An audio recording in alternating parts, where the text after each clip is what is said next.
I won't take your disapproval. And you know I never really felt love before. Never opened your door. Blue soul.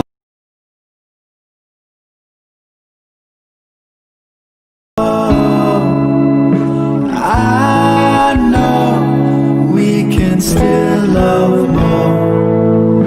Lay down, see sound, taste words and feel your blue soul. Inside my dreams, you're so alive. Help me open my eyes. And I know, 'cause I feel you in my soul. So let it go and feel blue soul. Oh, I know we can still love more. Lay it down, see sound, taste words and feel your blue soul. Your soul.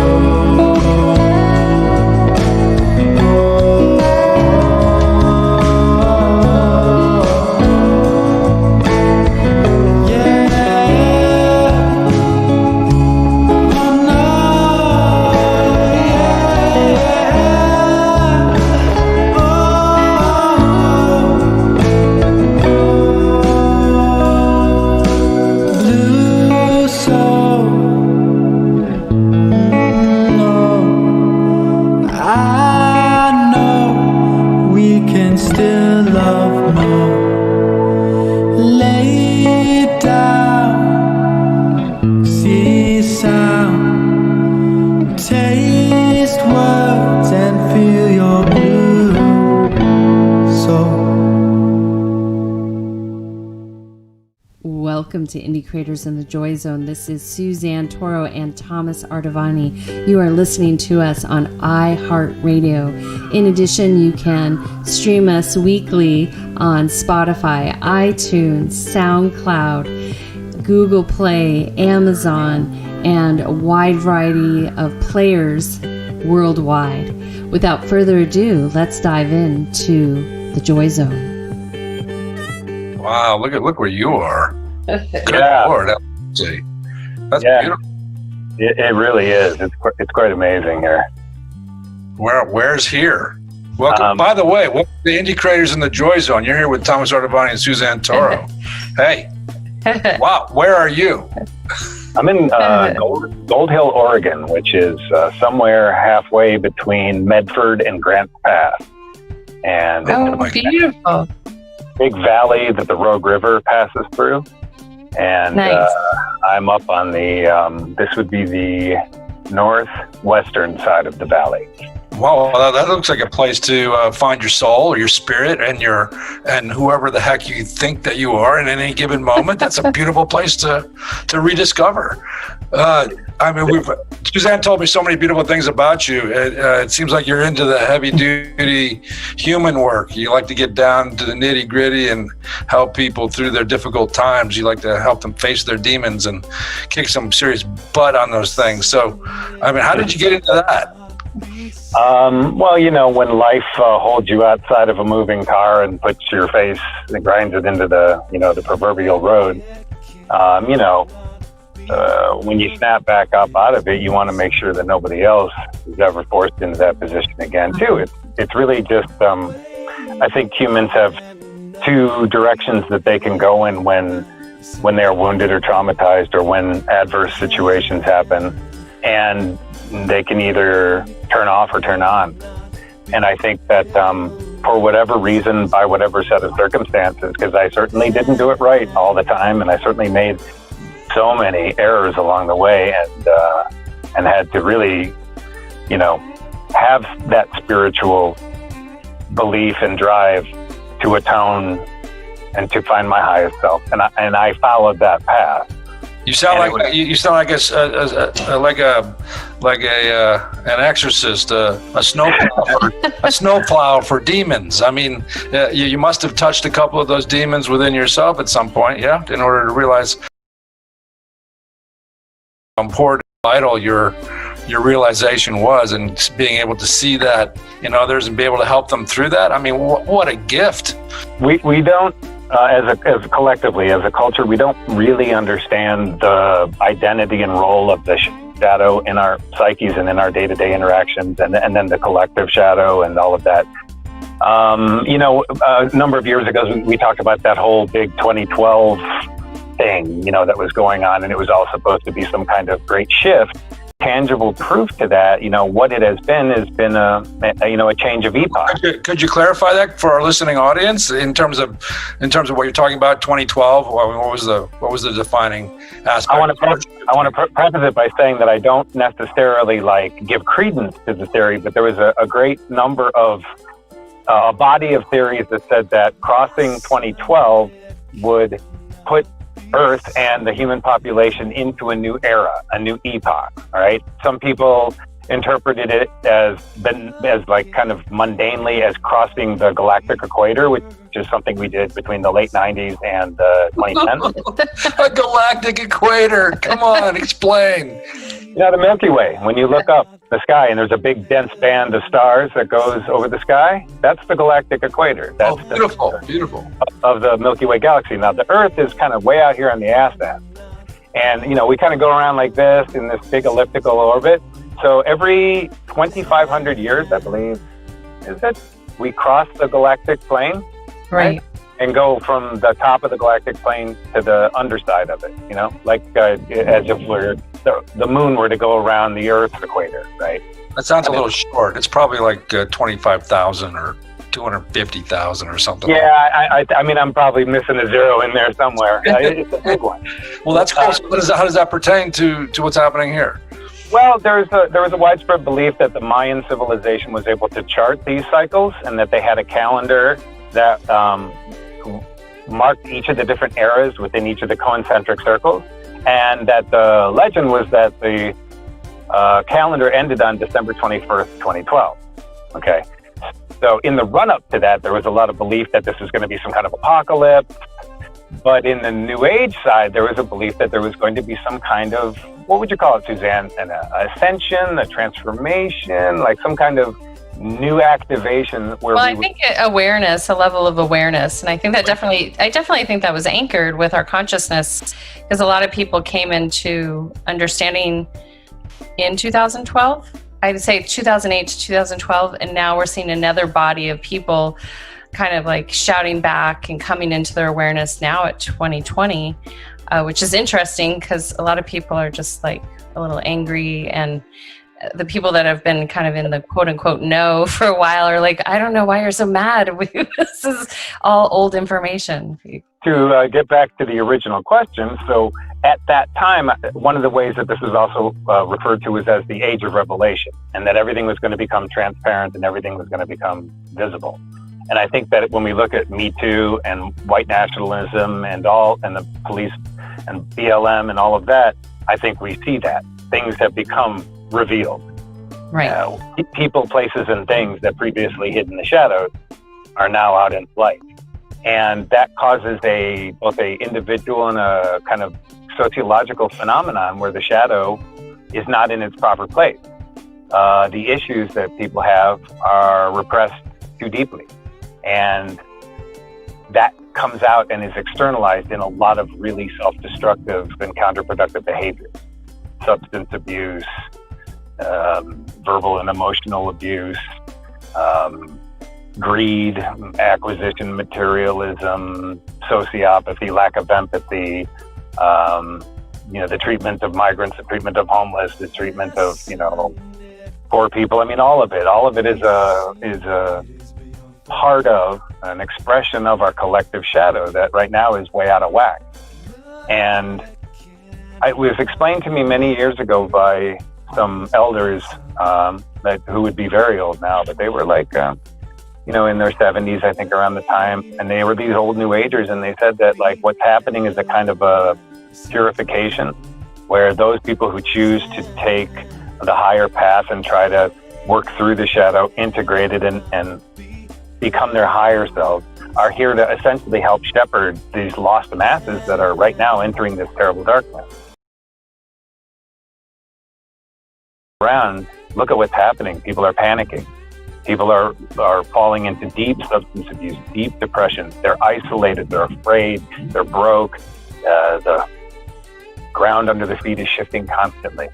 Yeah. Do you attribute that? I mean, there's a lot of factors that can go into the social fabric of a culture, but you're attributing this. You got 70% of all families are single-family homes. Dads are absent.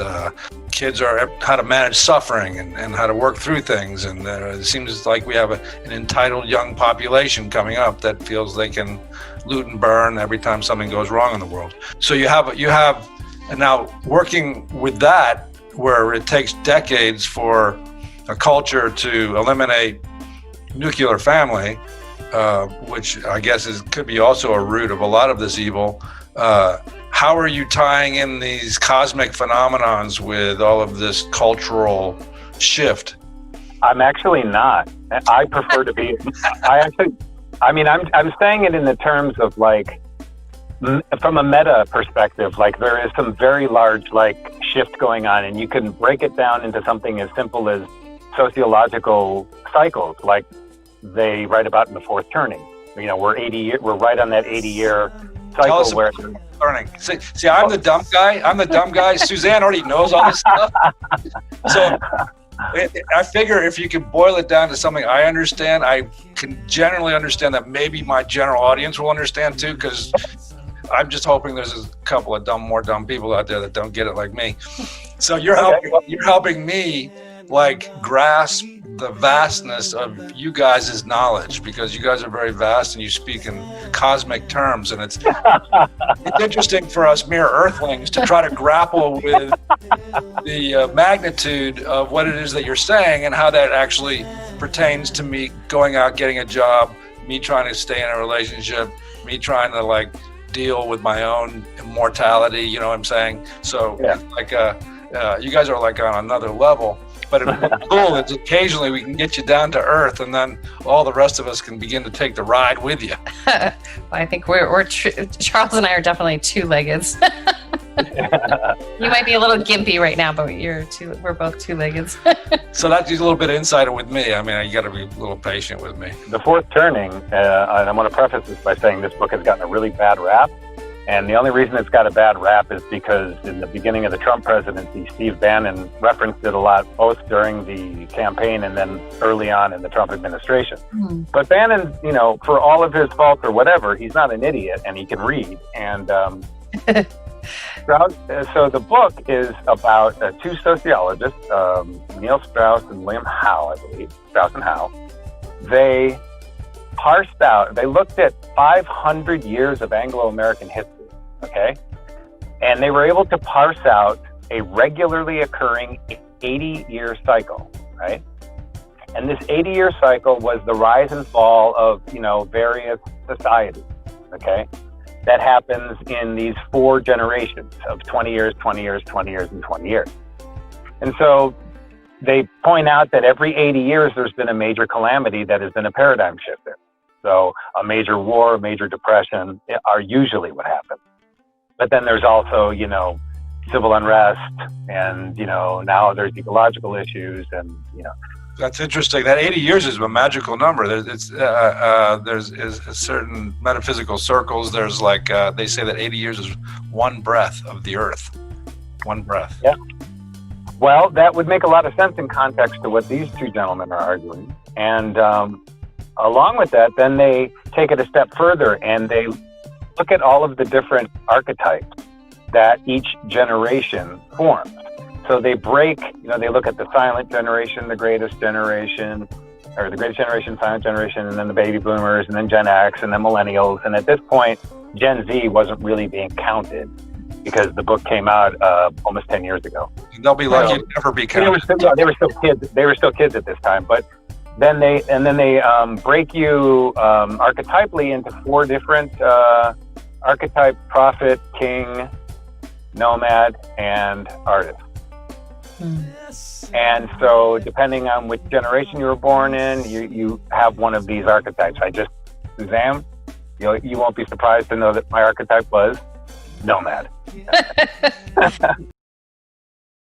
This company name is Nomad Cinema. The name of my name of my production company, which I found out about my archetype much later. So when you look at that, you see that, like, even though, like, they say that teleology, which is it's the predicting of future events by looking at historical patterns. They say it's not a valid science. They say you can't predict the future. Can't, based on the patterns of the past. I disagree. And Strauss and Howe disagree. Now, they say that this is because, there's too many factors and there's always different change that comes along. But, one could also very mundanely argue that people are people, that we're still, like, trying to figure out the same fundamental issues. Right. Plus, you have cause and effect scientifically. So those patterns are repeating, and I've already laid the footwork. Well, how does all of this wonderful deep thought assist you in the work that you do? I mean, how does that help you stay in a higher state of being in order for you to function and be perceptive to the nuances that a lot of people aren't paying attention?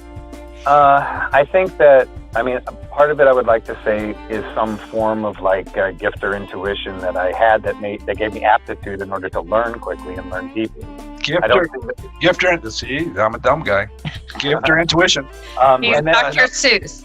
I think that also, because there was my experience of trauma, developmental trauma, acute and complex post-traumatic stress disorder, and a lot of violence, which then led to the advocacy work I did. And once you see all of that, and at some point you have to ask yourself, like, what do you do about it, And I spent many years in the political arena trying to march and demonstrate, legislate, petition, ballots, and candidates, and that never really worked. And so there was, like, well, what really needs to happen? Now, there's been a belief since the kind of like late 60s, early 70s that, like, the real revolution that needed to happen was a spiritual one and an internal one. Now, some people can believe that, and some people cannot believe that. But over time, what I've started to see is that what we're looking at is a culture that is incredibly sick. It's divided, it is shadow dominant, it is materialistic and acquisitive, and it is all about essentially end stage capitalism. Now, at the same time, we're also going through the same patterns of ex-empire that all large imperial powers go through. We're collapsing slowly. What that means in practical terms for you, so you understand, is standard and quality of living. How much access to food, energy, resources, materials, and the elective or what do they call it? The accessories of life. How much are these available to you? And so, will America remain? Yeah, will America remain the top of the chief empire and the top of the pyramid, or will it now have to give away a portion of its standard of living to other rising powers? This isn't the first time that this happened to us. This also happened to us in the late 60s when Germany and Japan came back online. And they were economic powerhouses that previous were not. They were still rebuilding after World War II. And so that's why we had a huge recession in the early 70s. The cost of living doubled overnight. This is stuff that was all structural. And it's just basic economics, and it's supply and demand, but it's also geopolitics. So now we have China, and China has taken a significant chunk. Along with that, you also have India, you have Brazil, you have Russia, you have Iran, you have South Africa, okay? And then you have the EU acting as an entire economic bloc. And then you also have an emerging group, ASEAN, the Association of Southeast Asian Nations, which is all of the Pacific Rim economies together, right? Supranational entities. Yep. So we've been living on borrowed time, borrowed money, and borrowed troops, really, for quite some time. And borrowed labor. And all of that bill has now come due. The deficit, the fact that we went from a net exporting to a net importing economy, the fact that we have what's known as imperial overreach, right? by funding anywhere between 800 to 1,000 military bases around the world. No one else in the world has that. China has, and now they've built some atolls in the South China Sea. In the South China Sea, yeah, because they're going to seize the South China Sea from Vietnam, from the Philippines, from Thailand, and from Indonesia and Taiwan. That's their next step. They've been building, like armed, fortified islands, essentially, in order to control that part of the world. Yeah. Now, heretofore, that was the British and French, and then that was us. And we've controlled the waterways, and no one else has had that type of control since the Roman Empire, really. Even with Britain, the British flag flying over 25% of the world, it still never controls things the way that we do. Right. Now, as that shifts, the American who's used to easy access to everything, including cheap credit, cheap money, cheap energy, cheap food, cheap property, in some places still, that's all got to change. Those bills will come due. China's going to have to call in some debt. Japan's going to got to call in some debt eventually. They've been our primary creditors. And we're going to have a massive restructuring. Now, they never tell you this. They can't tell you this because the only way that politicians stay in power is through economic prosperity. The only other way they can do it is by demagoguery. Right. What do you see happening right now? Economic prosperity being exchanged for demagoguery. Pontification. Well, so it sounds like you got a little doom and gloom going on over there, my friend, and a pretty background you got. So your light at your silver lining and your light at the end of the tunnel is still negating the fact that we're a $22 trillion a year economy and we're 325 million people. You use the term "we," though. That's the thing. That's the issue. I'm glad you said that. Yeah. We are. Yeah. Someone like me, I don't feel like I'm part of this country. I've spent most of my adult life disenfranchised. I, can barely find steady work or a home. So you're an outlier at this point. I consider myself pretty much an outlier. Yeah. I would say, oh my, you got a bit of Nostradamus going on over there too. So that you were leading to a cycle. Yeah, he was leading into it sounds like the cycle for you, and this is not any qualification, but the fact that you're able to sit there on that mountain and pontificate and breathe that air and not be pressured to do anything other than what you want to do is a luxury that a lot of people don't have. Well, you perceive it that way, but I'm indigent. I don't have a home. I'm reliant on largely other people's generosity and largesse lately. I have a disability. I own no property. I'm not compelled into compulsory military service right now, and I'm not a slave. That's great. But the only reason why I'm able to sit on this mountain and talk to you right now is because I had a personal connection and I was able to get myself here. And if I wasn't able to, and then my stay here isn't even, temporary. And then I got to move on. I got to find someplace else. So how has that, now listen, how has that given you the wisdom and the insight that you currently carry? Because you carry with you an enlightened aspect. You're in tune with things that people don't even think about. And you're able to, having come through what I heard you say, I think PTSD, you come through that, somehow you've slayed a few demons to be here, I guess. If you're managing deep PTSD, there's a lot of, I don't even know what comes along with that. Maybe I do, maybe I don't. But the point is that talk about it. The point is that you've come through it, and because you've come through it, you're a man of wisdom and help other people through it. I'm assuming that's what you do. Welcome to Indie Creators in the JoyZone. This is Suzanne Toro and Thomas Artavani. You are listening to us on iHeartRadio. In addition, you can stream us weekly on Spotify, iTunes, SoundCloud, Google Play, Amazon, and a wide variety of players worldwide. Without further ado, let's dive into the JoyZone. I work with plant medicines and I work with kind of gestalt therapy for people that have, major substance use problems, like the kind of treatment resistant stuff they talk about, and people with the really deep pernicious personality disorders, trauma, Well, you see what I'm getting at. Just see what I'm getting at is that, somehow, if your life would be different, you wouldn't be put in a position to help people on that deep of a level. Right. It's like a luxury.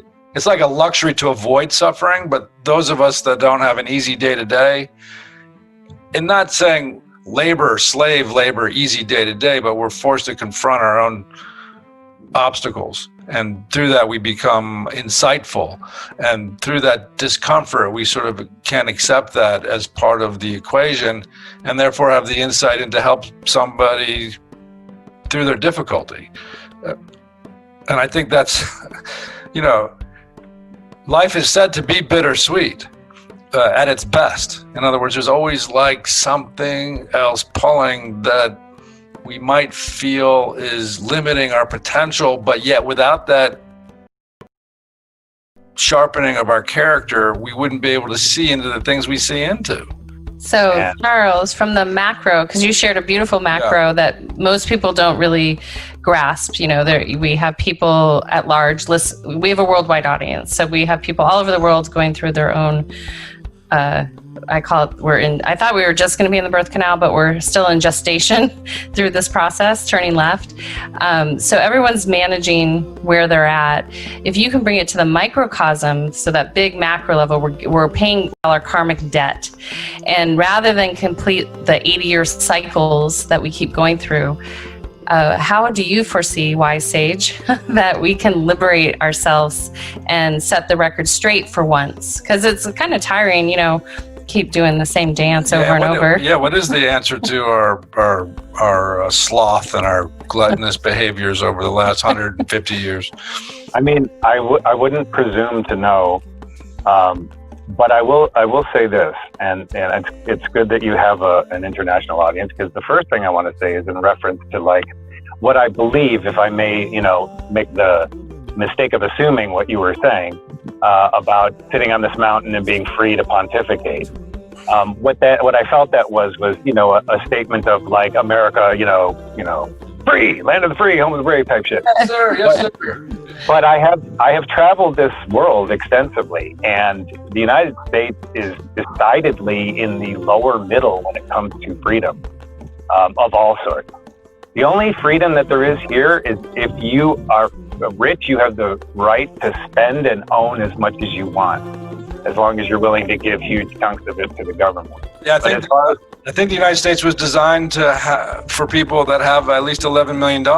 So if you have $11 million, you can survive off of that and live the American dream. But almost all of Europe, almost all of South America, almost all of obviously Oceania, and a good chunk of Asia are much freer societies and much more pleasant societies than the United States. And I don't say that as a hater. I love my country, and I have lots of issues with it, and I think it's in a period of like real peril, you put it mildly. But I'm also not a nationalist. Like, I consider myself a citizen of the planet, and primarily I'm a human before I'm an American. So that being said, that's the first thing that we need to realize is we are living in an antiquated system of imaginary borders that just don't work anymore. We have to find a way to exist as a global community without countries, because they're arbitrary and they're creating a winners and losers situation where might makes right. And although that you could argue that is humanity, if you're asking me what we need to do to get past it, well, that's what we need to do to get past it. We need to face the forces of regression and fear and fascism that always step in when an empire collapses and when things become uncertain. People rally around what they perceive as strength. And there is always a temptation, and rarely does anybody ever pass up the opportunity to seize power. So all of these things have to change in order for us to get anywhere else. We have to change the nature of power. We need to change the nature of governance.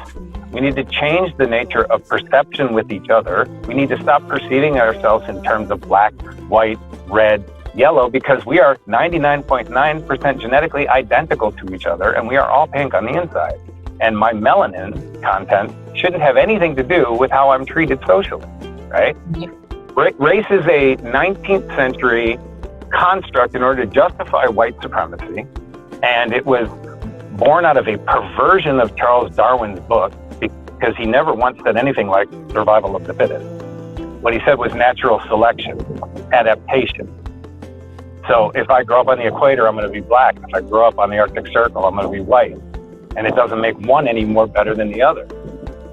And when people talk about, well, you know, black people behave this way and Mexicans behave this way, that's because we're talking about what?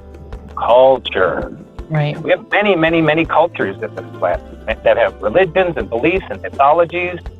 And that's people's identity, not their race, their culture. Well, I think the U.S. has like 236 religions here that we support. So that makes it a pretty special place. So, I think we're as ethnically diverse, probably the most diverse country in the world, I think. No, not even close. India. just by breakdown of people there. I've never looked at their breakdown as far as their ethnic backgrounds. Yeah, I think it's got to be one or two.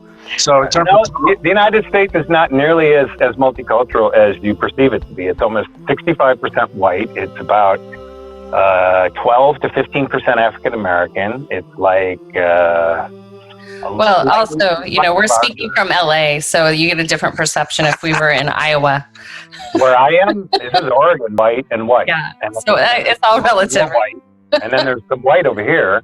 And then I think I found some white down there, too. But to get back to your point of, being two-legged, you reminded me when I was out at Hopi once, Hopi Nation, and, the Hopi gentleman said to me, he goes, we're all human anyways. After all, we're all human.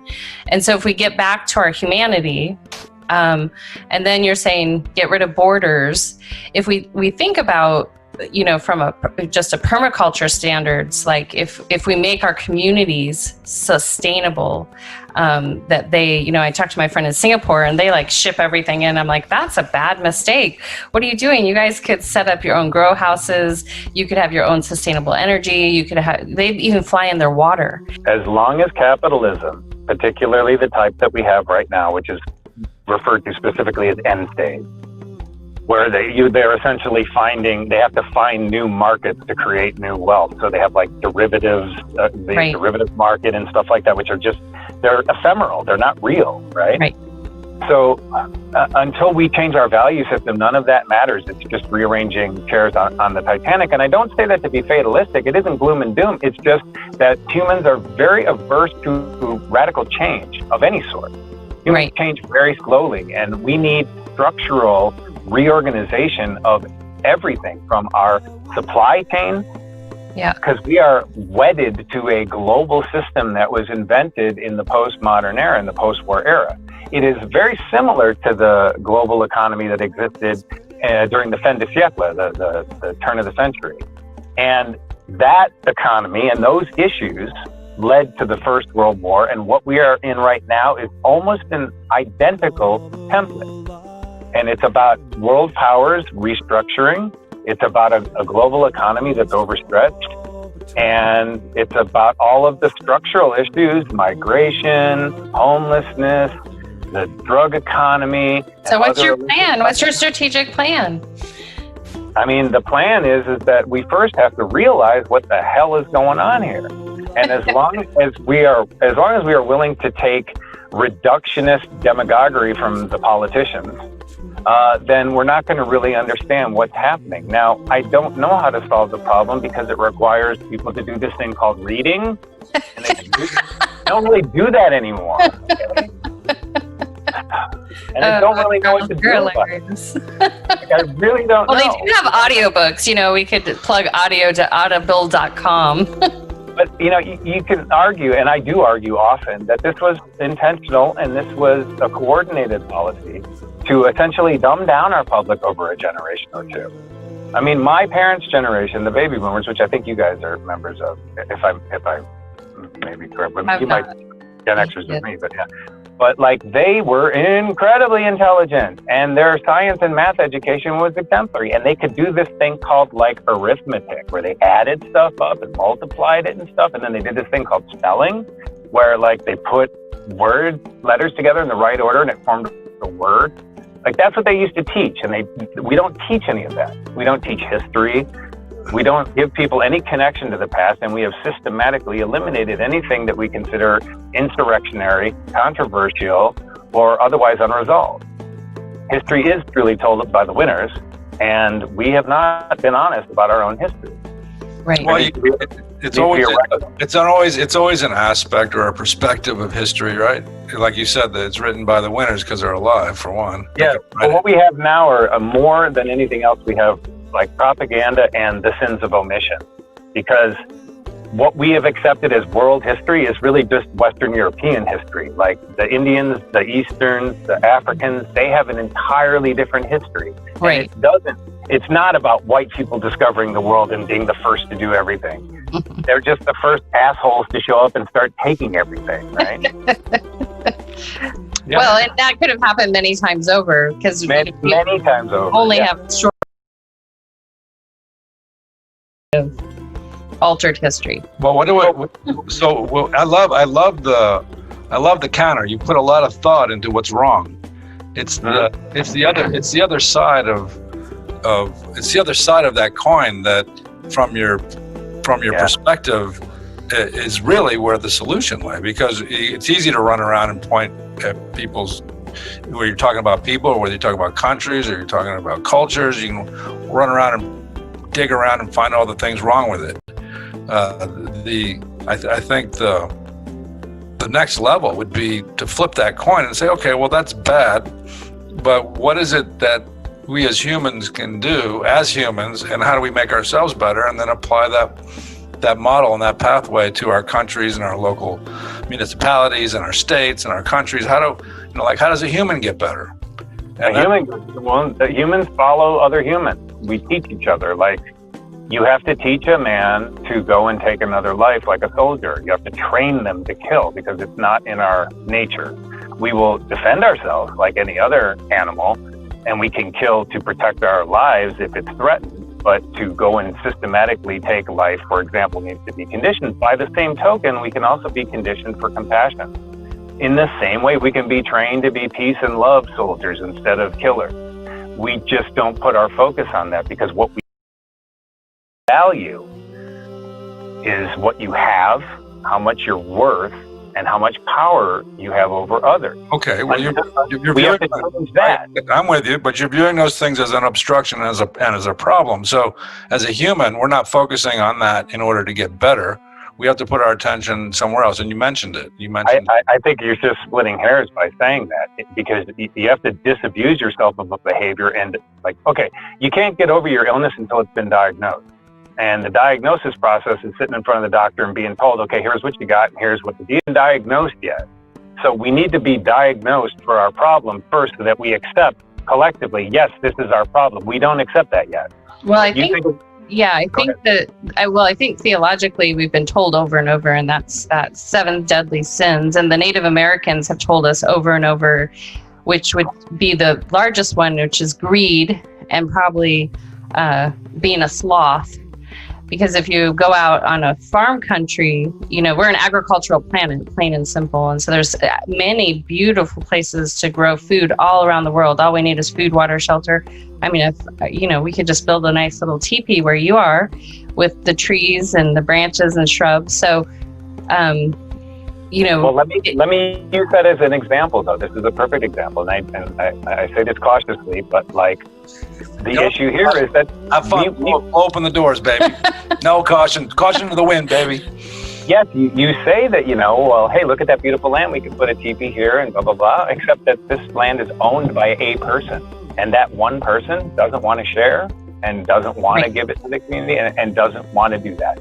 So that person is a bottleneck between something like this being shared with others, right? That replicated times millions and billions of people who decide, but no, this is mine.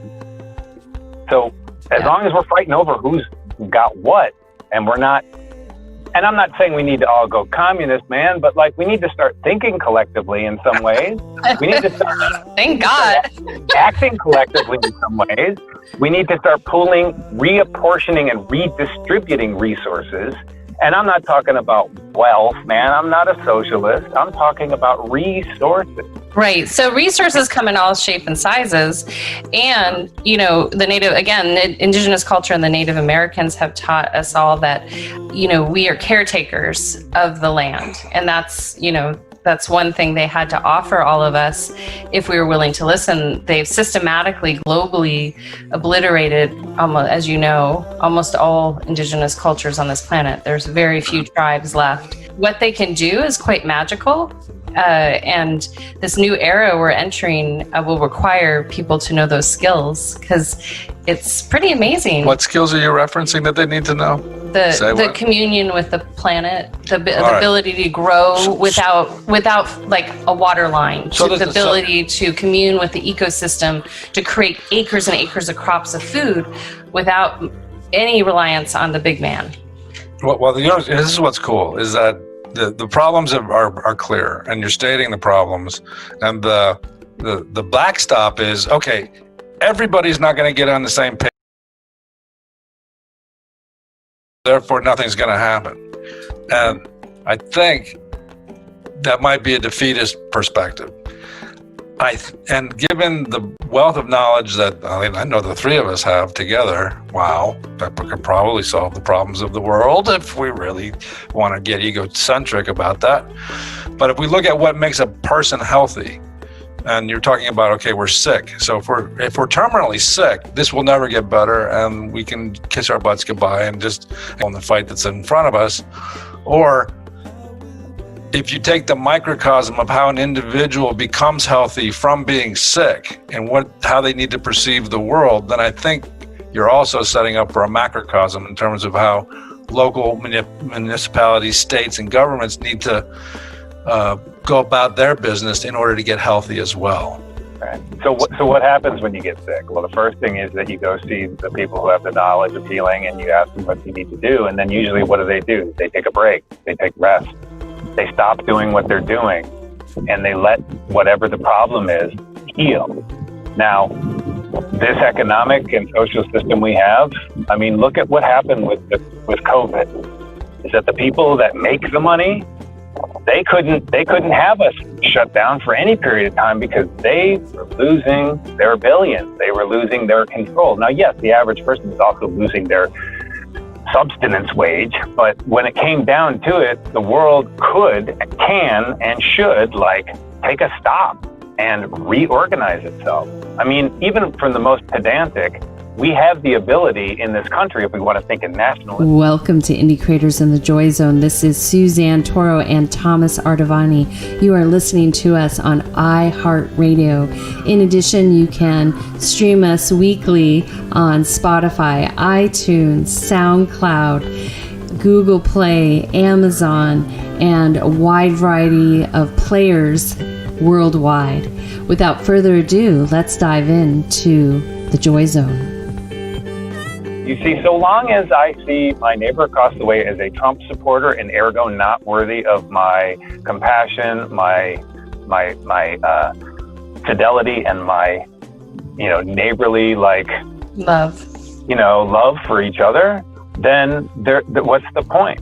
We would be better off separating into a bunch of little countries and breaking off with like-minded enclaves, except that the same problems will eventually repeat themselves when one group sees that the star-bellied Sneetches have stars and the plain-bellied Sneetches don't have them, and so they're going to want their stars.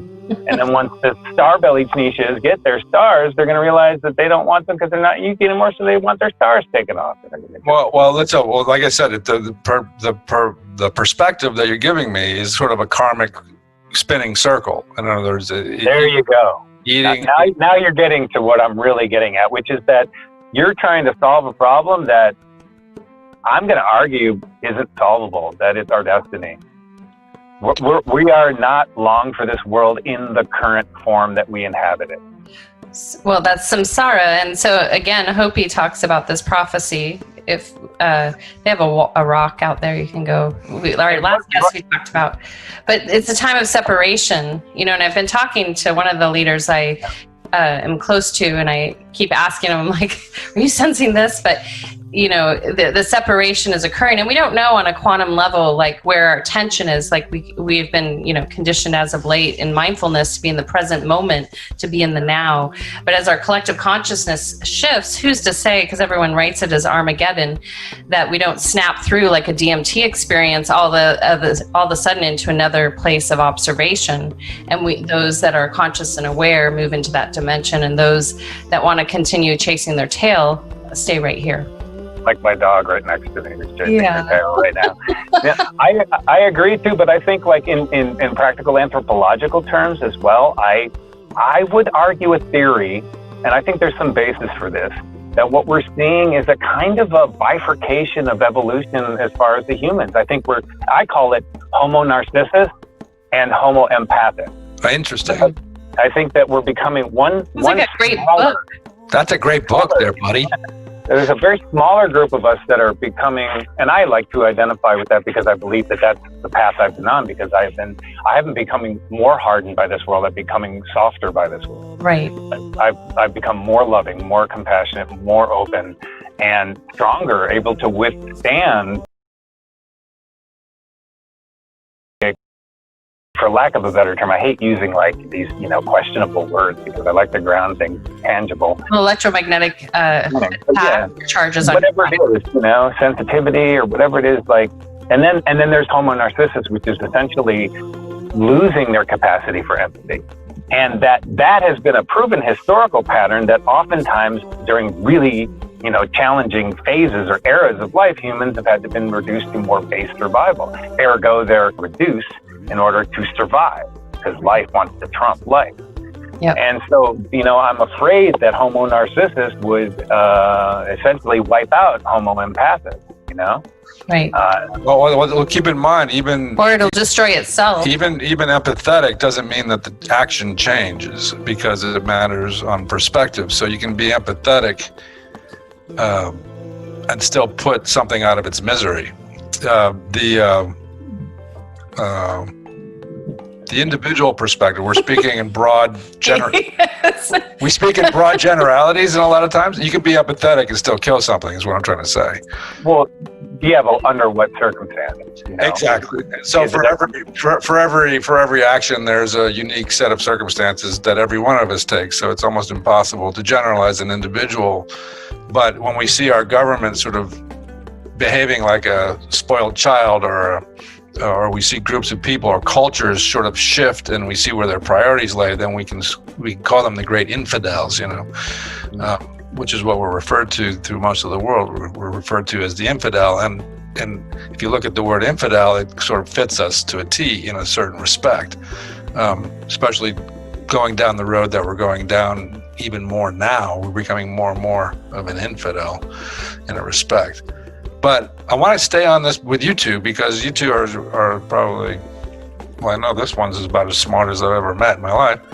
I'm learning about you, but I think the solution of expectation of empathetic, when you don't confuse sympathy with empathy, because they're not related. One is having an insight into an understanding of what's happening, and the other one is feeling sorry for something and lending a hand, possibly, and or putting yourself. That's more sympathetic than empathetic. I would agree. So how does a person get healthy? Is what I keep posing that question. It's the third time I've posed it, and so because we could solve the problems of the world right here on this little radio podcast, and if we can create. Because between the two of you, how to get healthy is known. And if we can then broaden that philosophy out to a macrocosm in the next 20 minutes, we would have contributed something to our audience, because I think what to do is a far more interesting question than what's wrong and what we can't do. Yeah. Well, okay. First and foremost, for each individual, it's been my experience that they have to want that. They have to really want to heal, and they have to,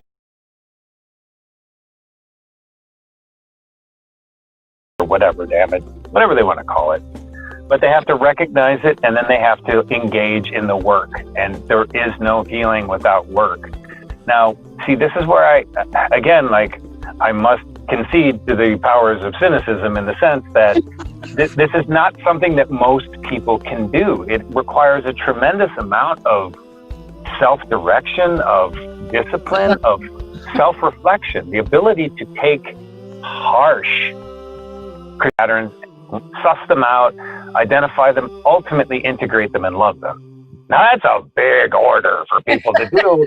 No, let's talk about the work. Let's talk about the work. The jagged edges. We all have them. We all have jagged edges. What else is there other than the work? So as opposed to avoiding how difficult the work is, like for our listening audience that may be suffering, you know, I suffer from time to time. I have bad days and good days.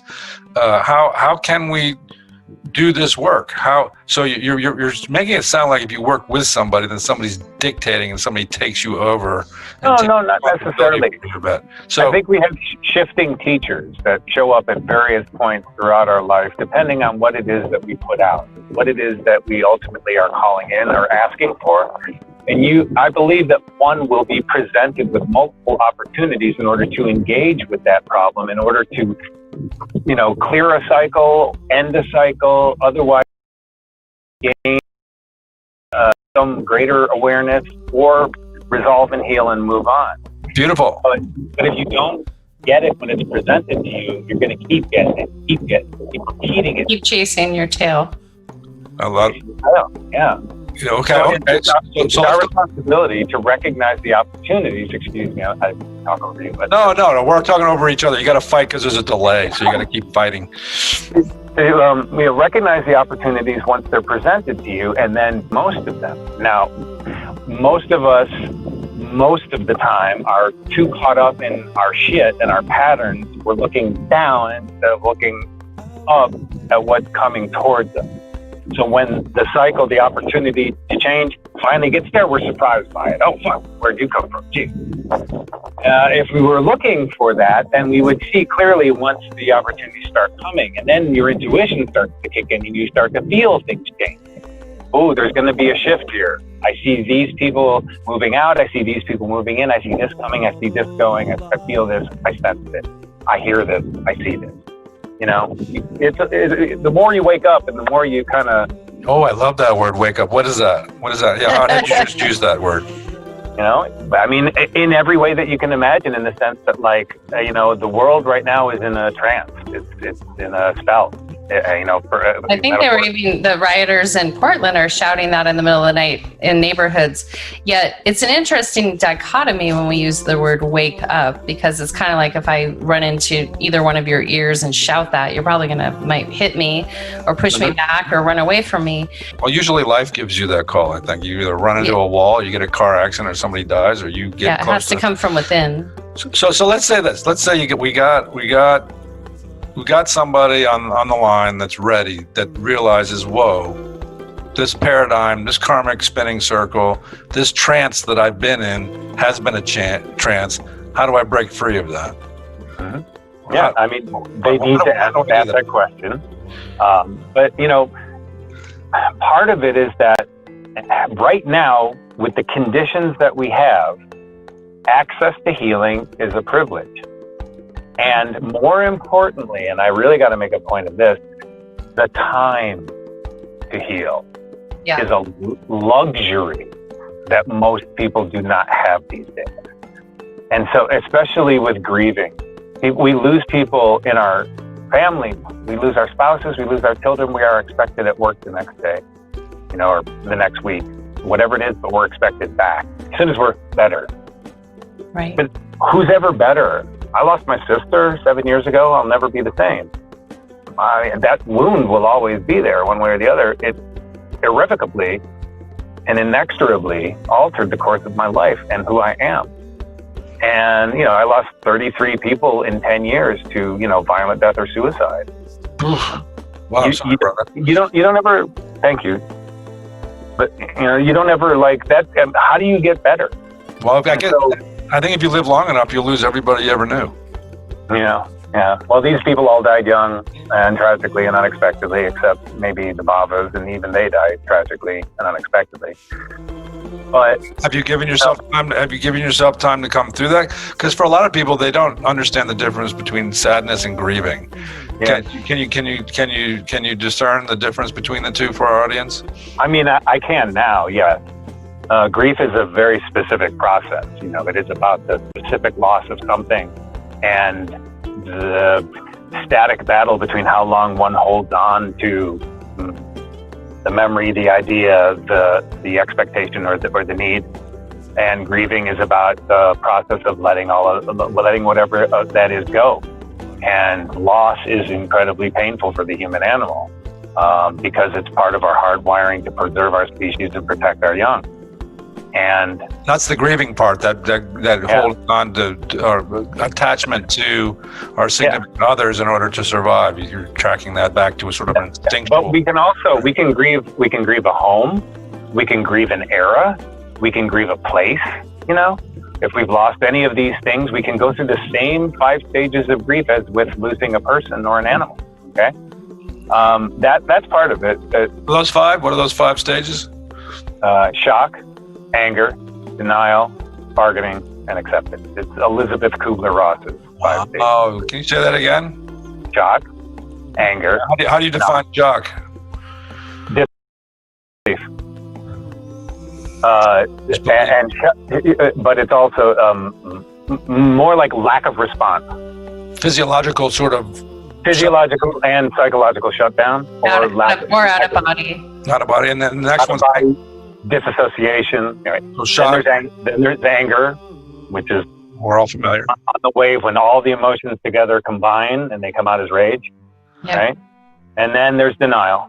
No, it didn't happen. No way. This can't be happening. Why is this happening to me? No. We're just creating a whole nother story right next to it, right? Just not even. And then like with my sister, there was, she didn't kill herself. Actually, she was murdered. You know, that's what my father. Well, no, but my father thought that she was, but she wasn't. She just committed suicide. But my father wanted to he kept her alive in his mind by thinking that she was murdered, so he needed to pursue her victimizers and bring them to justice. That was what kept her alive in his mind. I mean, you must understand that the mind loses itself for a while during the grieving process. Right. Truly. Absolutely.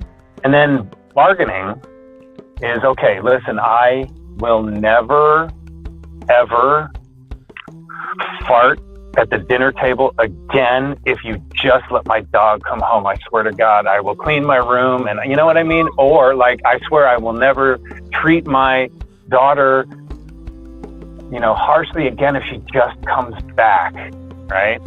Bargaining. Wow, that's bargaining, or I shoulda, coulda, woulda. I shoulda, coulda, woulda. If I had just done this, if I just do this, I might be good enough to redeem. Yeah. And then there's also you also jump around these, so they interchange. So you don't follow them in a clear chronological path. So you can have already accepted one aspect of someone's death and not accept another, like I did with my sister. I had accepted that her physical death had happened, but I thought that she was trapped in some kind of spiritual no man's land because she had committed suicide. So she became the focus of everything I was doing until I got to the point where I resolved all of that. And then when you resolve it, that's acceptance. Right. So the acceptance is just a one step. So it just happens. So you accept, at some point you accept it. Yeah, it just happens. Making peace. Any multitude of things can push us to that point where we finally accept. And that's when we let go. That's that act, is finally letting go. You're one courageous dude. I mean, you went through that so many times, and you come out the other end, and here you are. You're still fighting. You're still like trying to figure out. You're still helping people, and that's like wow. So collectively, right now, because of this humanity's karmic moment, irregardless of who started it all, we're all in this actual grief process, because everyone has lost something in this process. So, and then I call it the SHIT on top of COVID, the real life stuff on top of COVID, like losing a family member, losing your business. There's all these other different things on top of this like mind thing that happened to everyone. So we're in kind of a PTSD moment for a lot of people, and many people don't recognize it yet. Maybe they've met different aspects and we keep compartmentalizing to keep ourselves moving forward. Yet if you can share a little bit about trauma, how it does, I guess the beauty, if there is one with trauma, is it forces you to rest. Because times you can't function. And so if you see that on the horizon, how do you foresee that with your work you do, assisting us, really, like, the silver lining inside trauma, the slowdown, the relearning how to re-engage with society, Right. Well, right now we're just ping-ponging back and forth as a society between the first three stages as related to COVID and all of that. We're just shock, anger, and denial.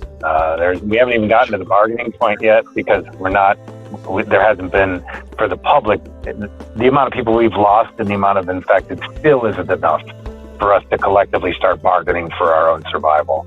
Right. So that's a drag, So the process is still new and it's still going to unfold for a while. And it's just a matter of as the people are going to be falling apart all over the place. They already are.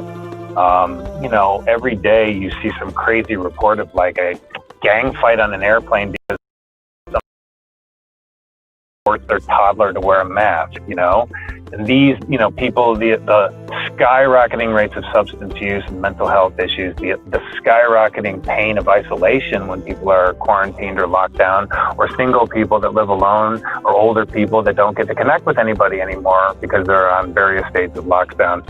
Isolation is the single greatest contributor to mental health dysfunction, aside from violence. And that bill will come due. It takes 90 days in complete isolation, no contact with other human beings, to drive a person completely psychotic. It's been quantified. Our use of solitary in the United States in our penal system is a human rights crime and has been sanctioned as such by the UN and by the Human Rights Commission. So that being the case, let's extrapolate that out. We're all in our little COVID prisons right now, and we're under incredible stress and anxiety because of our economic situation. And we watch riots and we see race relations at and your friends on Facebook yell at you because you don't think like them. Friends are on Facebook yelling at you, and you're getting bombarded by. And then there's, let's get deep and get covert for a second. There's also some pretty serious, significant, psyops that have gone around lately in the last years. The three that I think are the most significant are Flat Earth, Mandela Effect, and the QAnon. And all of those are meant to make you doubt what you know to be true with your own eyes and your own ears, what you've seen and been told and received throughout history. We know the fucking Earth is round, okay? We know it. We know it. It doesn't matter whether it was Berenstein or Berenstein, because both were said by the public. That's why the trick gets played in the head. People are like, no, I remember it as Berenstein. It's because everybody said it differently. And every one of those things, everybody said differently. Yeah. So it's a trick, and you're meant to, doubt everything that you see. Welcome to Indie Creators in the Joy Zone. This is Suzanne Toro and Thomas Artavani. You are listening to us on iHeartRadio. In addition, you can stream us weekly on Spotify, iTunes, SoundCloud, Google Play, Amazon, and a wide variety of players worldwide. Without further ado, let's dive into the Joy Zone. Because fascism slides in on that unsurety, that lack of a solid and definitive answer about something. In steps fascism to provide that. And what they do is they give you an enemy to point it at. But if you don't know if you are doubting whether or not we live in a hologram, or whether the Earth is round, or whether or not this television show was ever on TV with this color pair of pants, you've got, first of all, other priorities than you really need to have. And it's going to have a ripple effect where the people in power will be able to tell you anything they want to tell you. And you're going to, if not believe it instantly, you'll always be like, but what if? And that's all they need. All they need is that what if. Yeah. Because if you don't know that the Earth is round, then you don't know who you are. And anybody can come and tell you who you are. And they can gaslight you on a collective level, which is what fascism does with propaganda. Right. Is to create an alternate reality. that suits the oppressor and ultimately victimizes everybody else around it. Right, and they're doing that on both sides of the fence right now, which is interesting to watch. One side of the fence is because they've gotten into a little bit more investigative. They're more than likely able to figure out quantitative true data. Other side, on certain, I guess, generational stages, are blindly believing, if that makes sense. But at the end of the day, I mean, we're still at the same place, kind of battling each other in a tug of war contest. Well, like I said, it's easier to talk about the problems, and the light at the end of the tunnel is like, give everyone a hug. If there's a way, if there's a way to enlightenment in terms of evolution, and the way to evolution is to be able to transform this negativity and to jack it into higher states of consciousness, so your perspective goes up. That's the benefit of it. And with that, you can give birth to a leader who understands that, or not have a leader and not have to follow one person or one thing, but have everybody be the leader, which is kind of what we're really needing to do, is figure out how not to follow, but how to lead ourselves. Right, self-led self-reliance. If you believe in the 90-10 theory, which is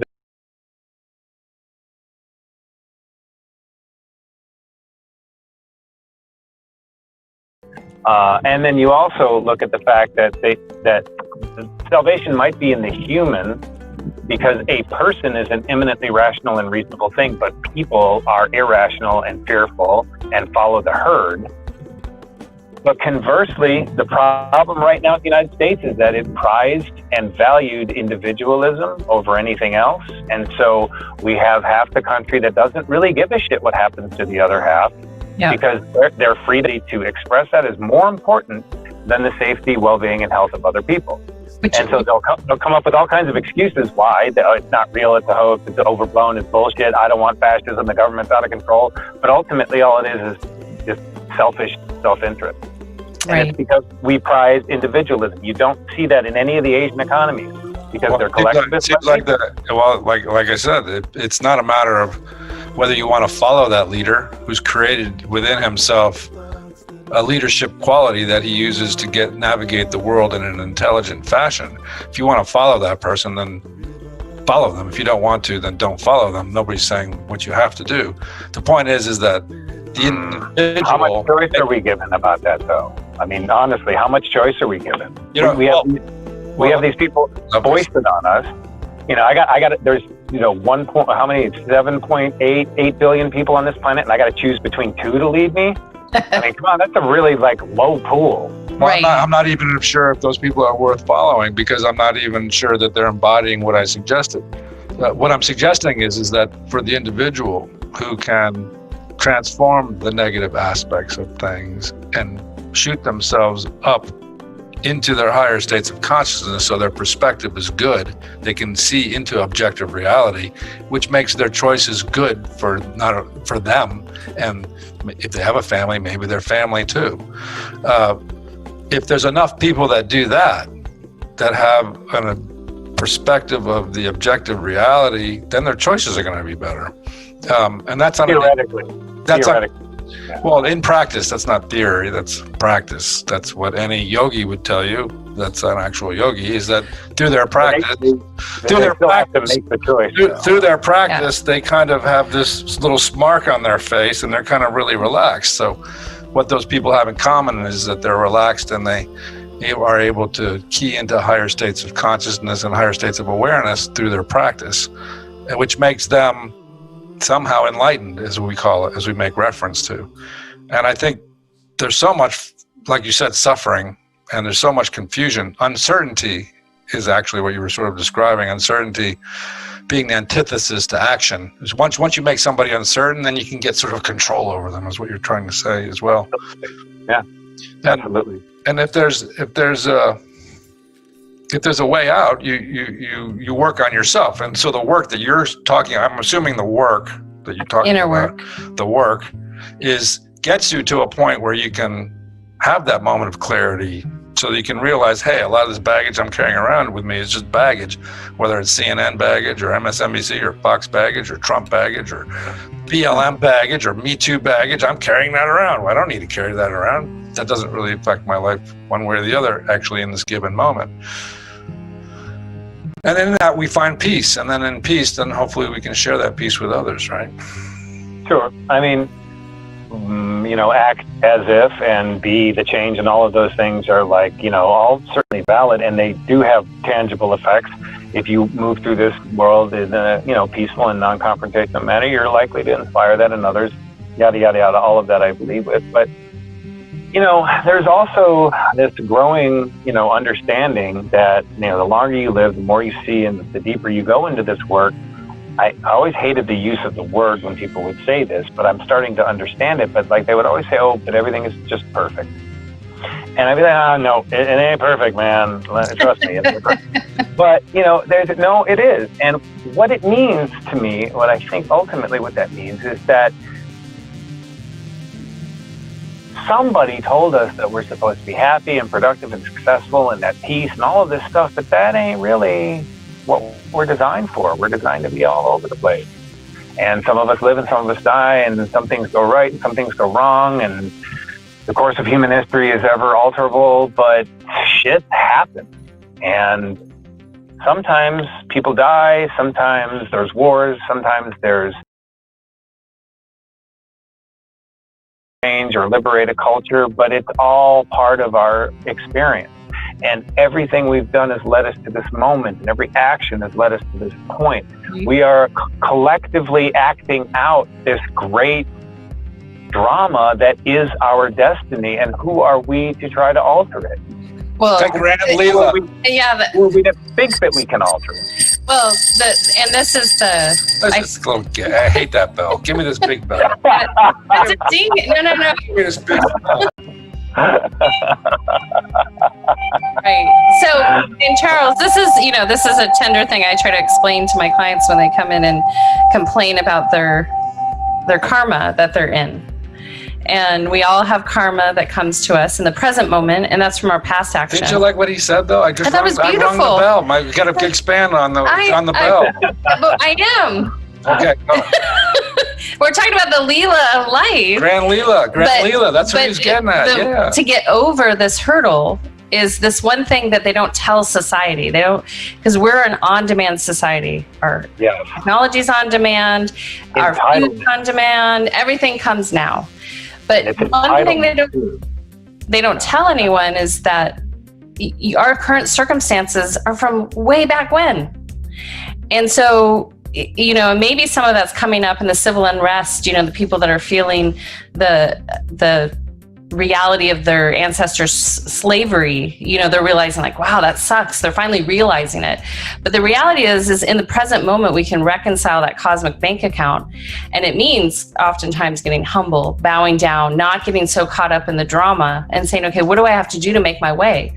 Oh, I'm, financially burdened. What am I going to do? Am I going to see the resources around me, or am I going to bitch for the next 10 years that I don't have the resources? Or I'm going to be like, wow, I got this and that, and wow, I get to be here. The perception changes, and then we start realizing that the second part is we have responsibility for our present moment actions so we can pave our way into the future. Because right now we're just getting ready to repeat chasing the cat's tail, no matter if it goes left, right, or center. Until we realize that moment that we have the power right now to pave a new way into the future for our future generations. But for every person that's born, they have to learn all these lessons that we're talking about, right? I would like to comment on something that you mentioned at the early part of the show, and you had said something about people think that they can just riot and loot if they're unhappy. And I'd like to step a bunch of steps back out of that perspective and offer a different one, which is that riots have been the primary instrument of social change for millennia. And when the public is not happy, the public has an obligation, or the public simply has no choice but to rise up.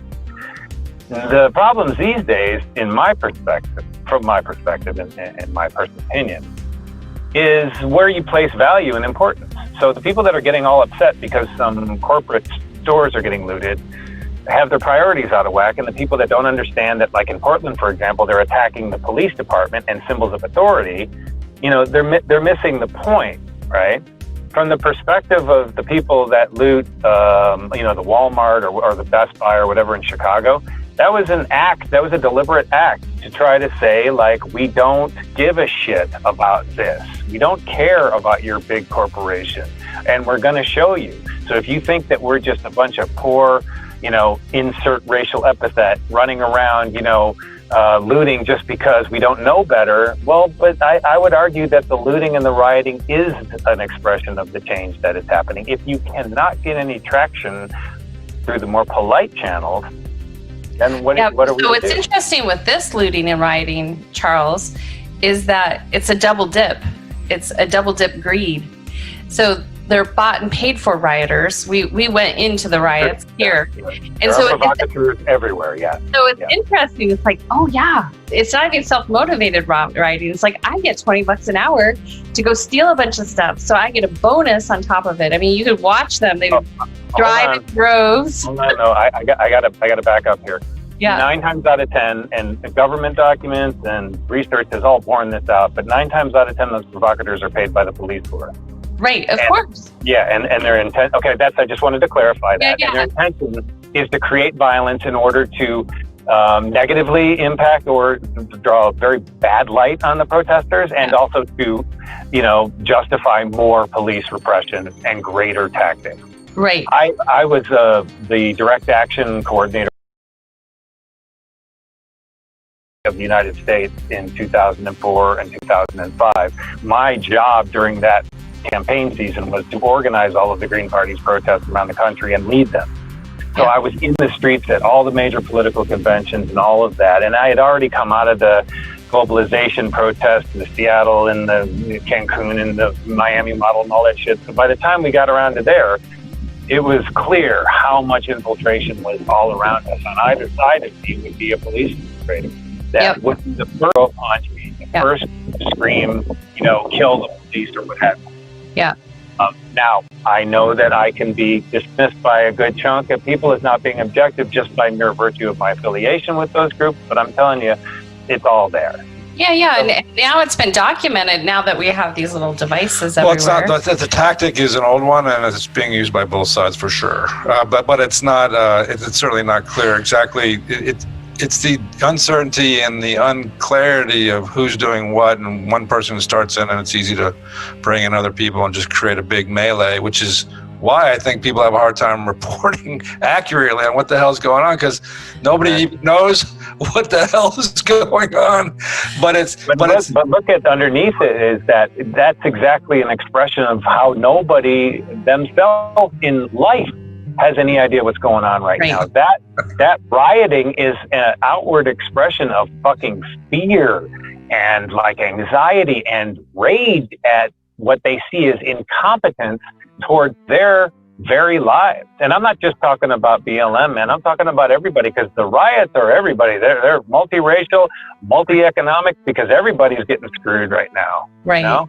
Well, what's interesting, I think the key factor there is the lack of code of ethics. We saw a while back, but it was a documentary on Gandhi, which was kind of interesting because you got to see, it was made in India, and you got to see kind of the corruption that was around him, and even his organization today is used in interesting ways, So oftentimes we have these core principles, of doing good, or we want change, but we don't really think it through, and even if we take the riots in general, I stopped a lot of the young adults that were there with hateful things on their signs, asking them, what do you need? Like, do you know what this is about?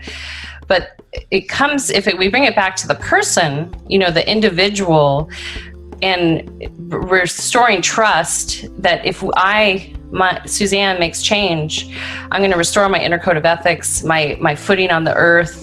And even if that means I end up in the forest with my backpack, I have such instinctual trust with myself and Mother Nature that everything's going to be all right.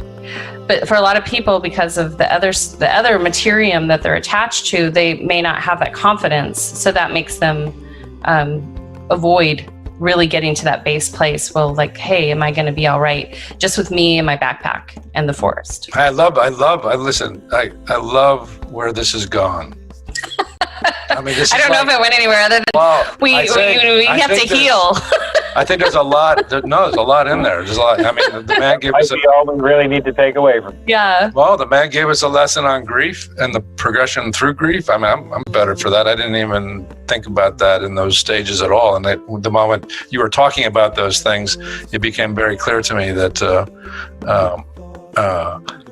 that the time it needs to come through those things before you are asked to go back to work, before you're asked to go back to your family, your single family, maybe your one kid and your 2 jobs or your 3 jobs or whatever it is you got going on, how easy it would be to be in denial and to not ever let that wound heal properly. And for you to sort of start this whole conversation off with a cosmic effect that's happening to I guess. Well, the universe of universes is influencing us in a way that can be partially instigating our need to balance and to harmonize in order to move into an age of Aquarius or into a. Oh, we're in it. Don't get me wrong. We're in that age now. We're done. We're not. It's not the dawning. We're in it. Like it's in the age of Aquarius. The age of Pisces technically ended it in 2000. And the age of Pisces is ultimately referred to as the age of Christ, and it's because the fish and not Jesus and all that stuff. But the age of Aquarius is a totally different ballgame, and we are reorganizing everywhere, voluntarily. Involuntarily because of it. I want to leave you with something, which is that Gandhi was a virulent racist, and he was a misogynist that slept with underage girls, right. I should say. History holds up certain heroes because they are convenient for the power structure that exists, and Gandhi and King were so-called nonviolent leaders, and it's real easy to hold them up as leaders because you can just plow those people over when the shit comes down. Right. The people that really talk the real revolution, the people that actually tried to do it, you never hear from them, or they don't live very long, and they're never held up in history. Fan, and let alone Malcolm X. Yep. Absolutely. Well, and also when we bring the past, like if we bring Gandhi here, there's a whole school. What most people don't realize is that things are different during stages. And so even generationally, in one generation, we have people that are 100 that grew up and transformed during totally different eras. So developmentally, spiritually, development, all those things, their evolution on an internal level is going to be different. And so, Gandhi was not all about peace, love, and happiness. You guys stop slamming Gandhi. He's my guy right there. He's my hero. Hey. I have a passion for Gandhi. The other thing to remember about Gandhi is that revolution, they called it a nonviolent revolution. It was plenty violent. It was just violent. Oh, it was very violent. Hard to watch. Plenty of Indians were, bludgeoned to death and died under horrible ways. Well, listen. The point is not whether it failed, and you've been talking about failures for most of the conversation along the way, and we understand that our propensity to fail is greater than our propensity to succeed. So when a person fails thousands of times, and all of a sudden they pop their head up through and they feel like they've had some sort of a clearing, some sort of a personal victory. It's those thousands of failures that preceded that one victory, and it's easy historically to look at people's failures, but not look at the ideal that they were pursuing and maybe even touched on, and even because they touched on it, influenced the world in a positive way. It's not whether we fail or whether we're flawed or whether we sin. It's whether we are able to come to terms with that, forgive ourselves, and contribute and be of service. Welcome to Indie Creators in the Joy Zone. This is Suzanne Toro and Thomas Artavani. You are listening to us on iHeartRadio. In addition, you can stream us weekly on Spotify, iTunes, SoundCloud, Google Play, Amazon, and a wide variety of players worldwide. Without further ado, let's dive into the Joy Zone. Here's a question I've been dying to ask you. Oh, I don't. Well, this will be interesting. Yeah, wouldn't it? I can't wait. Charles. Yeah. Can you hear us? I have to mute because the wind is really strong. Oh, okay. So if you were God or this unexplainable word that people use a lot. What 3 things would you give humanity? If you were God, not just unexplainable, but God, really the overall seeing God, you have 3 things to make humanity better. What are they going to be? Well, you guys will be pleased to learn that I actually am God, and so I have been thinking about it. What would I give them? Give us. Yeah. I think we already have everything that we need. We just need to reconnect with it. And it's like our connection to and our responsibility for each other. We've just lost that in this particular nation. All right, so that's 1. That's our connection and responsibility for each other. What's 2? I would remove that mechanism in the brain that denies the things that they're seeing right in front of their eyes, like their planet falling to pieces. There's some weird, like I screwed something up in the wiring, and I need to get in there and fix that wiring mistake, because there's got to be one. Like the negative imagination or improper use of your imagination or something like that? What heat wave? What are you talking about? I don't know about heat wave. Denial? You would remove denial. I would remove denial, yeah. I would remove denial. What's the first one? To respect one another. Stian, respect one another is how you maintain the connections on all levels. Like physical, with all your relations, emotional. And to look out for each other, and to care for each other is how he used it. And then the next one's denial, to care for each other is first one. Denial, second one. And that's a great one, dude. Nobody's ever said that. Nobody's ever even come close to that. I love that one. And the third one? Would remove whatever makes one human either want or believe that they have something of greater value than another human. Wow. Envy. Maybe envy? Is that called envy? Envy and pride. Envy and pride. It's also what our values, what we put value on. Yeah. You know, the ability for ephemeral, intangibles to suddenly make one person elevated above another. Right. Yeah. Envy and pride. It's an aspect of the ego. Yeah. Well, you know what, sir? You would be a great God. And we would all be blessed to be under your rule. There's a lot of people that would take issue with that. Well, I don't know. There are a lot of people take issue with God. So, as you started off, you are God, and I believe that is Charles. Yeah, you have a lot of fans, Charles, and I believe that aspect of you shines through in spades. So you're. It was a long battle to get here, man. I was kind of an asshole for a while, and my priorities were in the same place as almost everybody else's.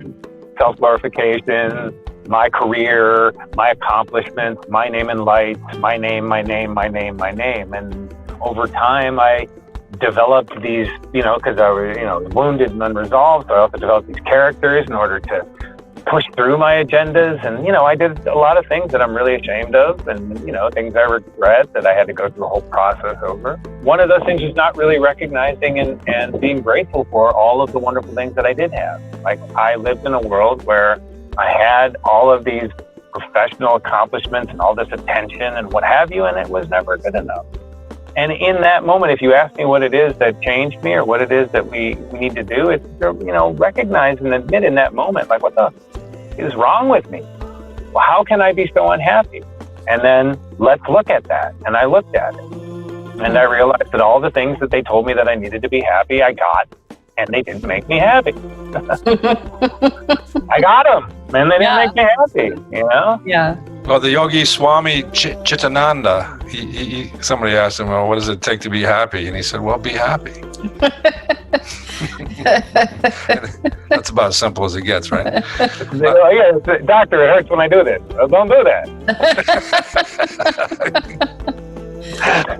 Hey, Charles, listen, you're a blessing. It's been a real pleasure, and I think our audience is going to love you up on Indie Creators in the JoyZone with Thomas Artivani and Suzanne Toro. We're here with Charles Shaw.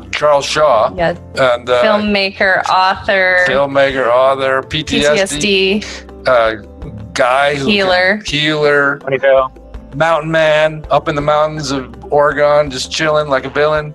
And what's the best way for them to get? We'll put your handle, but what's the best way if people, especially want to work with you with creatively and or doing their inner work?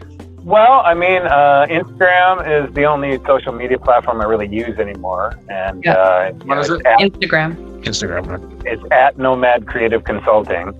Yeah. I have a Facebook account that I check, but I don't really use Facebook anymore. But I can be reached through Messenger. I can be reached through Facebook. Pretty much any of those social platforms. I'm easy to find. I'm easy to find on the net, and you can give them my email address too if you'd like. That's fine. Okay. And what is it? At Nomad Creative Say that again. Consulting. At Nomad Creative Consulting. At Nomad Creative Consulting. That's where we're going to find you. That's where we're going to go hunt you down and get some more knowledge too. There's lots of fun stuff on the Instagram account for sure. All right. Lots of fun stuff on Charles Shaw's Instagram account. There you go, people. Well, listen, it's been a pleasure. If you want to just push your button and click off, we're going to sit here and talk about you. Okay. Great to see you, Charles. Thank you so much. Very much. I really appreciated this. Ciao. Lots of love to you. What a fiery spirit he is, huh? Yeah, he's a wealth of knowledge. His book, Exile Nation, which we didn't talk about, is a pretty deep insight into the Chicago prisons and the corruption. Would be a pretty interesting read for a lot of people given what's going on right now. What's the name of it? Exile Nation. And then he did a series of documentaries, one called The Plastic People, and it's about the people that are stuck in kind of like a little anti-zone or maybe autonomous zone between Mexico and the United States, and they literally have no identity, so they have nowhere to go. So they're stuck in this little vestibule, and he did a documentary on them, which was really powerful and riveting because you see a lot of things that most people, especially in North America, Canada, maybe even Europe, don't get to understand that exists on this planet. That you could actually be born and not documented ever. Wow. Okay. A lot of stuff. A lot of stuff that you should have brought that in there. Well, he wanted to talk more about what we talked about, so it's good for people if you want to check out that work. You can look it up on the web. It's available. What is it? Plastic People. We'll put the links in his book, Exile Nation. You can purchase on Amazon, and it's a great read. Gives you a little history about present day corruption, and what really specific to Chicago. So it's kind of fascinating. It's easy to get stuck in that cycle of focusing on. You can see where the line in the sand was there. Like, it's easier to talk about these problems. It's easier to point out all the difficulties. And you can see like there was like a line to get above, and that's really our line. I mean, he showed us where the line was. Yeah. It's like, and that's where it gets a little open to opinion. And that's where it's easy to chop people down at the knees, because people that might be making headway, people that might be at peace, people that might have found their perspective, maybe not perceived in a proper light, maybe perceived as somebody who doesn't belong to something, or is not a part of a group or something like that. And that could be anything further from the truth, that people that awaken or find peace in chaos are not apart or aloof or indifferent. It's having the ability to see into things and to see what needs to be done. And that's the road that I think we got to focus on. Well, step one, inner work. Also seeing what is. I think there's, it's a little hard because you can go in and just talk about the problems or point fingers. It's kind of like eating dessert all day long. Nothing good for you, kind of getting in the system. It's like, it's easy to go negative because it's like, it's easiest, most accessible. Well, if we think about it, immediate gratification that you could get is going negative or getting crazy on somebody, right? Yeah. So, I mean, if I relate to myself in this present moment, I have my jagged edges, but I also have enough self-awareness that I can keep polishing those edges. And so that's a huge blessing. And then, so if anyone can get to that place where they can do their inner work and be confident that they can keep polishing their edges, you're in a powerful place. And then what else is there to do? all this time to create. Yeah, all this time, all that beautiful time, and no matter what you're doing, you're creating in it. That's a huge advantage and a huge plus. Welcome to Indie Creators in the Joy Zone. This is Suzanne Toro and Thomas Artavani. You are listening to us on iHeartRadio. In addition, you can stream us weekly on Spotify, iTunes, SoundCloud, Google Play, Amazon, and a wide variety of players worldwide. Without further ado, let's dive into the Joy Zone.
I don't know